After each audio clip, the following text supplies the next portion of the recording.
Olá a todos, este é o canal Geopoliticando e hoje nós vamos falar sobre como estas pessoas que estão por trás da agenda querem acabar com o petróleo como fonte de energia do mundo, sendo que hoje ele é a principal fonte de energia mundial.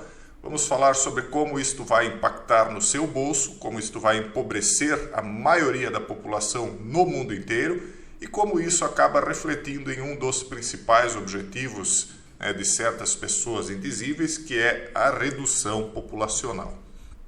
Essa semana, eles estão dizendo, ela pode desvendar o mercado global de petróleo, ou seja, criar uma ruptura com tudo aquilo que nós viemos vivendo. Então, eu acreditava até que isso aconteceria antes, por certos motivos, eles acabaram tendo de adiar o seu plano. Um dos motivos pode ter sido esta G na Ucrânia e outras situações, outras reações que eles não esperavam. Mas a marcha continuou, a agenda continuou, talvez atrasando um pouco em alguns pontos, se adiantando em outros, mas agora, nos próximos dias, eles estão dizendo aqui, isso vai marcar um momento de profundo perigo para o mercado de petróleo e uma economia global que ainda depende fortemente da commodity. Veja só, como uma queda épica do petróleo ameaçou mais estragos em uma economia global atingida por um flagelo em abril de 2020, na verdade março, Estados Unidos, Arábia Saudita, Rússia e outros países do G20 se reuniram para discutir uma solução. A cooperação ajudou a acabar com uma G de preços da Organização dos Países Exportadores de Petróleo e restaurou a estabilidade do mercado. Preços recuperados, isso eles estão falando lá de 2 anos atrás. Só que agora, depois dessa invasão da Ucrânia, ou operações especiais na Ucrânia, cada um chame como quiser, o que está acontecendo? O Ocidente, e leia-se nesse caso Europa e Estados Unidos, e leia-se ainda não o povo europeu, não o povo americano, mas as classes dirigentes destes países, decidiram que eles vão acabar de vez com o petróleo como fonte principal de energia. E isto por quê? Porque o petróleo está, na maior parte, nas mãos de adversários desses países. Os principais fornecedores de petróleo são a Arábia Saudita, que até então era aliado, mas que se coloca fortemente contra Joe Biden, a Rússia, a Venezuela, o ARI, o país que tem que ser lido de trás para frente, senão não passa aqui no YouTube, e outros. Então, se você for notar, todos os países fornecedores de petróleo acabaram, apesar de continuar fornecendo esse petróleo, inimigos, ou no mínimo adversários dos países ditos ocidentais, que são os principais consumidores e não necessariamente possuem muita produção de petróleo, com exceção dos Estados Unidos. Então, os países consumidores tornaram-se concorrentes na corrida para garantir o escasso abastecimento de energia. Fraturas são visíveis na relação petrolífera saudita-americana de décadas, mesmo na energia limpa. Líderes como Joe Biden falam de uma nova batalha para dominar as cadeias de suprimento. O que quer dizer isso? Que houve uma ruptura entre fornecedores e consumidores. E os consumidores agora, para enfraquecer de vez a economia dos fornecedores, eles querem criar então meios alternativos de energia. Esses meios alternativos existem, a chamada energia limpa, só que o problema é que ela se torna muito cara. Você abastecer seu veículo com energia solar, um veículo, um carro, um caminhão, seja lá o que for, vai custar muito caro. Consequentemente, os carros dirigidos de forma autônoma vão aumentar, é o que eu venho dizendo há um bom tempo, perceba a lógica.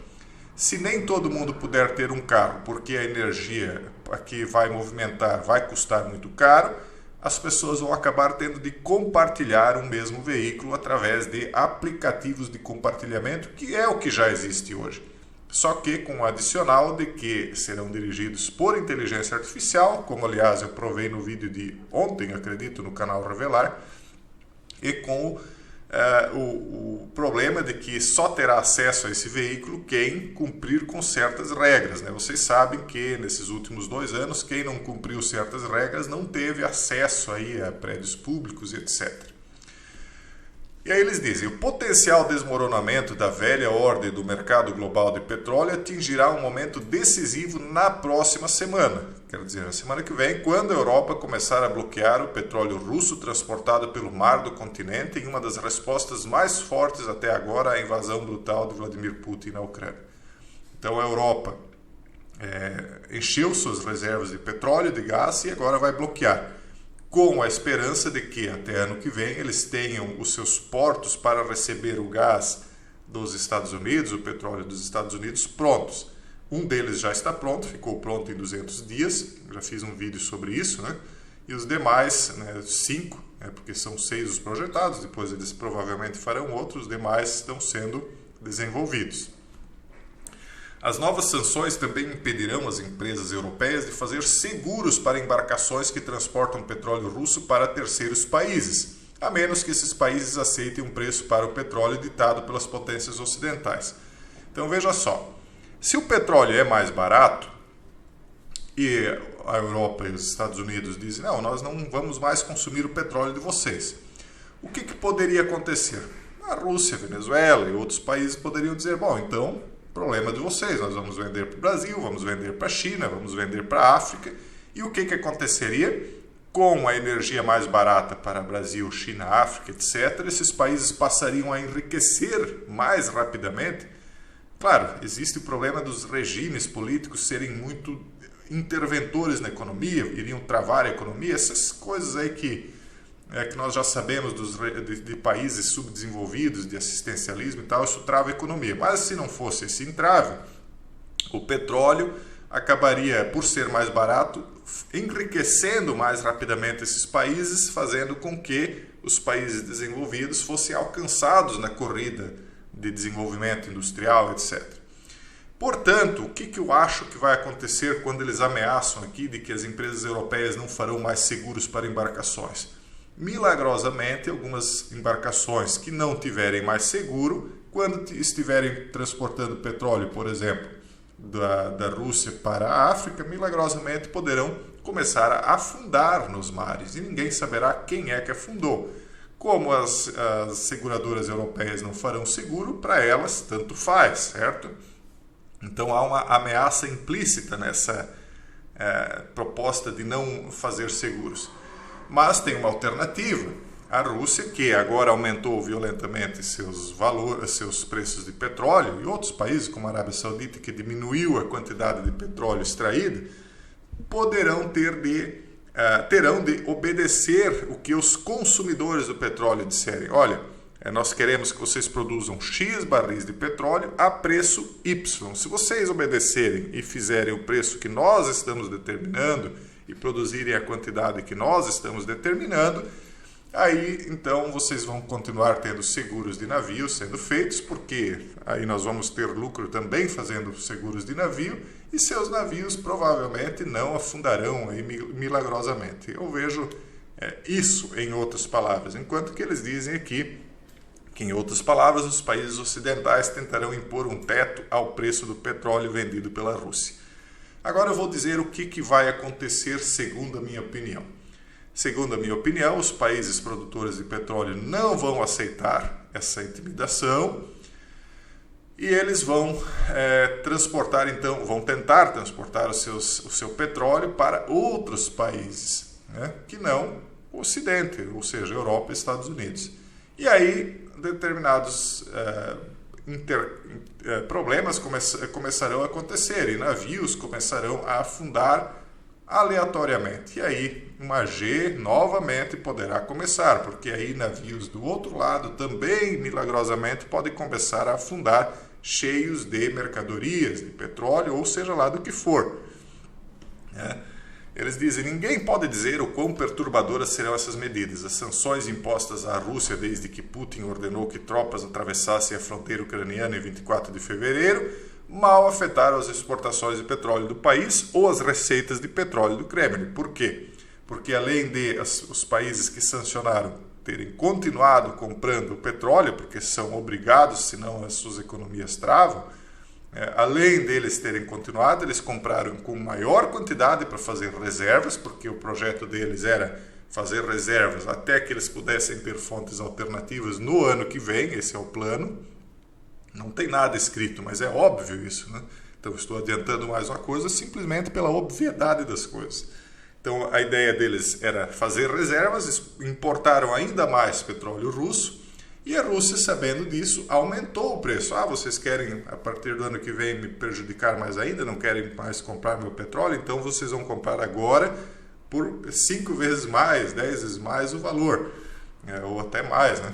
Então a Rússia, percebendo isso, está cobrando ainda mais pelo petróleo.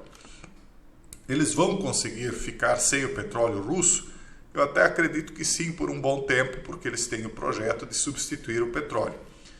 Não sei se a longo prazo isso vai funcionar, o projeto deles é esse, a agenda verde é essa, e aí eles vão tentar não só impor essa agenda em cima de seus próprios povos, né, no Ocidente, como vão tentar impor essa agenda no restante do mundo, quebrando os países exportadores de petróleo. E aí volta aquela questão da disputa, né, entre esses dois sistemas gigantes, né? Um sistema que pretende instalar os 10 blocos, os 10 reinos, né? Eles falam em 12, eu digo que isso vai acabar em 10, e aí possivelmente vai acabar criando uma união entre esses países rejeitados dessa ordem de coisas aí da agenda, e do outro lado os países da agenda querendo manter uma ordem unipolar e avançar com ela. Essa queda de braços aí é a continuação daquilo que a gente vem narrando há anos aqui, que é essa briga de gigantes, que nós aqui, formigas de baixo, né, temos de continuar observando e acompanhando bem atentamente, porque cada vez que os gigantes brigam, nós saímos prejudicados, né? Quando elefantes brigam, quem sai amassada é a grama. Então é nós que pagamos o petróleo mais caro, é nós que temos que ficar abaixo de medidas restritivas, de fechamentos, etc, etc. Tudo isso reflexo dessa briga que acontece lá em cima. Mas o próprio princípio de que os inimigos geopolíticos de Moscou definirão o preço pelo qual a Rússia venderá seu petróleo, diz a matéria aqui na continuidade, é uma humilhação para um petroestado que produz mais de 10% do petróleo mundial e está ao lado da Arábia Saudita no topo do cartel da OPEP.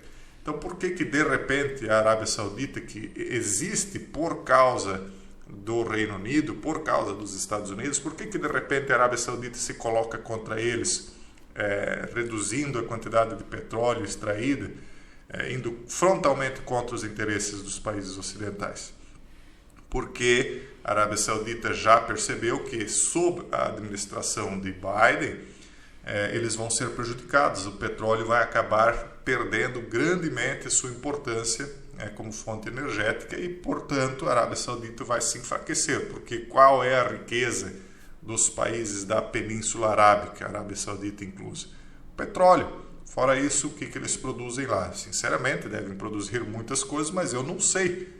E pela gente não saber é porque não são tão impactantes, tão importantes assim no mundo. Portanto, a importância financeira deles hoje é o petróleo.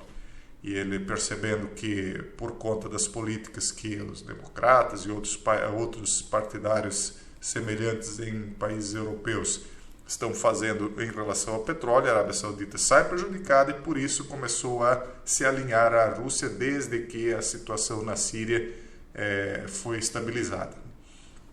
E aí o Roger Divan diz, o ajuste será dramático, vai ser de confronto e vai ser volátil, ou seja, isso aí não vai acontecer em brandas nuvens, isso vem através de uma G comercial que tende a descambar para uma G quente. Nós estamos, como disse um general brasileiro, nós estamos em aproximações sucessivas, né? A coisa vai e volta a nível mundial, né? Nós estivemos já às bordas de uma terceira G por várias vezes e foi recuado, vai e volta. E essa questão dos combustíveis será um outro fator aí que vai nos aproximar mais uma vez de uma terceira G mundial. Nós vamos continuar acompanhando, a matéria aqui é bem grande, bem interessante. Se vocês quiserem ler, eu vou deixar ela na descrição desse vídeo. Um forte abraço a todos e até o próximo vídeo, se Deus quiser.